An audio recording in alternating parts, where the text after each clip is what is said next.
Some teachers invoke the "it's all God's dream" analogy to explain or describe consciousness and its activity. I got a problem with this. If I have a dream at night that someone goes into a store, robs the register, and shoots the cashier, when I wake up, I realize that none of this has happened. There are no consequences. It was just the activity of my own mind in the sleep state. But if someone does that in the waking state, there are consequences. There's an empty register. Did you continue this somewhere? Register ... Yes. Yes, indeed.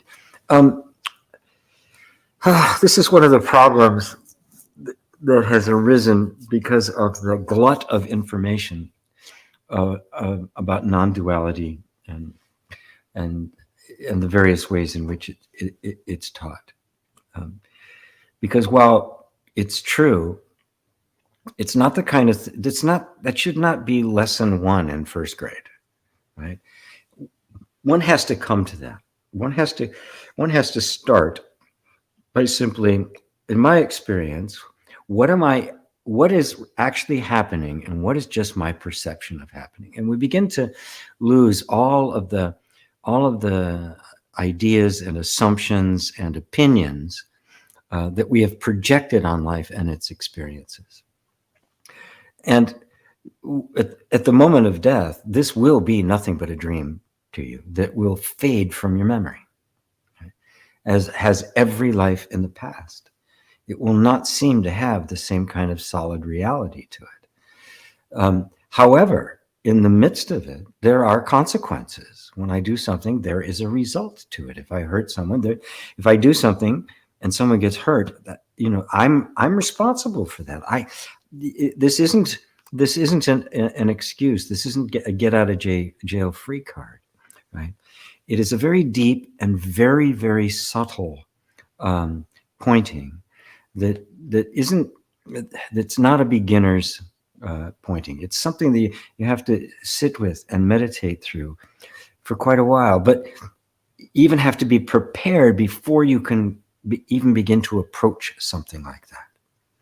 So it's much better to simply begin to come to terms with the way things are, including there are consequences. Right? If I do something, there's a result from that. I'm playing in the world of cause and effect until I have come to transcend it. But that transcendence, remember, transcendence is a subsuming, right? It isn't. You don't get rid of it. The higher always absorbs the lesser, which means the sage always acts morally, always acts kindly, because they are completely aware of the consequence of absolutely everything they do. And that the absence of that awareness, right, is what causes what's going on in the world right now. The person who does that, who robs the liquor store and steals the money or shoots the cashier, right, needs to become conscious of the consequences of their own actions and the pain that it is causing. If they do, they're not going to do it. That's wisdom. That's where wisdom and heart, the head and heart, come together. Because if I really see the consequences of my own actions, I'm not going to be able to do it anymore. There's nothing more that builds wisdom better than looking at something you've done to somebody else that's had really negative consequences and you can't undo it. When you really see that, people you've hurt or betrayed or worse, when you really see it and it really hits you right in the heart, there's a level of remorse that happens that simply makes it impossible for you to do that again. And you may even go through a period of self-punishment and torment and the like, maybe for several lifetimes, until you can finally come to the understanding of it, of what makes that happen, and that it is all a result of our unconsciousness. And so something like that, it would be very rare under the circumstances, very rare circumstances where I would be using that analogy, even though it's actually true. But as you can see, if that's misunderstood, it becomes amoral. It opens up the door for the most reprehensible kind of behavior, and even gives it a justification. And you'll see that. You'll see gurus hitting on their young female students, right? Notice it's always the pretty young ones that need the extra boost for enlightenment. Isn't that odd?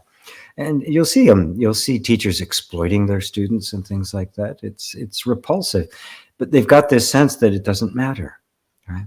Even some you may have heard of, right? They've got this sense that, well, it's all an illusion anyway, right? And this is part of their karma. And it's like it can get so twisted, which is why I teach it the way I do, and why I also engage in energy healing and helping people process through trauma and wounds and to become conscious, right? To really come to the level of understanding, which is where you have real forgiveness and real transformation and real wisdom that walks gently, just ever so gently and harmlessly through life. So, teachings like that without the proper preparation are irresponsible. and really need to be delivered in context. The times I have talked about things like that, I've gone to great lengths to put it in context, and I don't do it all the time. Right? It really has to be understood correctly. So I hope that answers it for you, Facebook user. Yeah. Oh, that's a big lesson for everyone, by the way. I mean, it's, wow.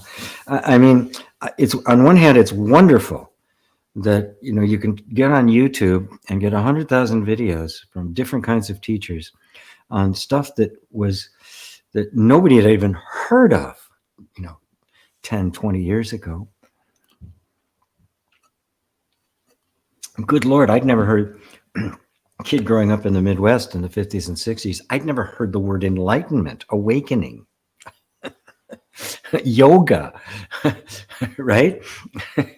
And now it's just everywhere. And it's great. But this is the remember, this used to be secret teachings, and in some traditions, you spent 12 years with a master before you even hear these things, let alone get the practices to be able to approach them. We don't do that anymore. Not 12 years, right? 12 seconds. Oh, not this one. On to the next teacher, right? And so, a little knowledge is a dangerous thing. Drink deep or taste not the Pyrean springs. I don't know who wrote that, but it's apropos.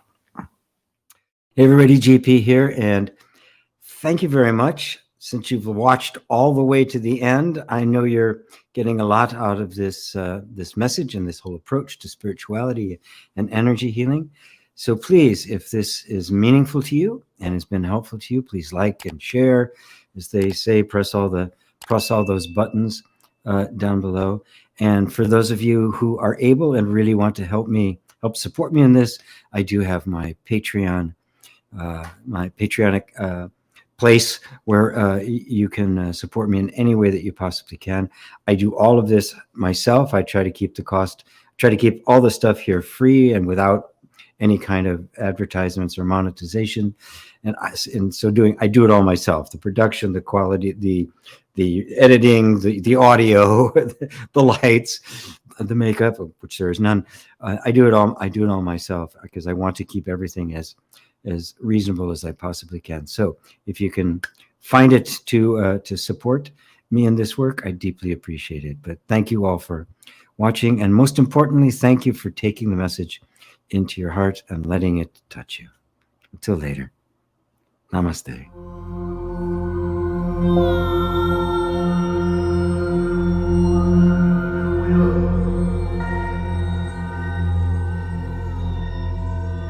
Yeah.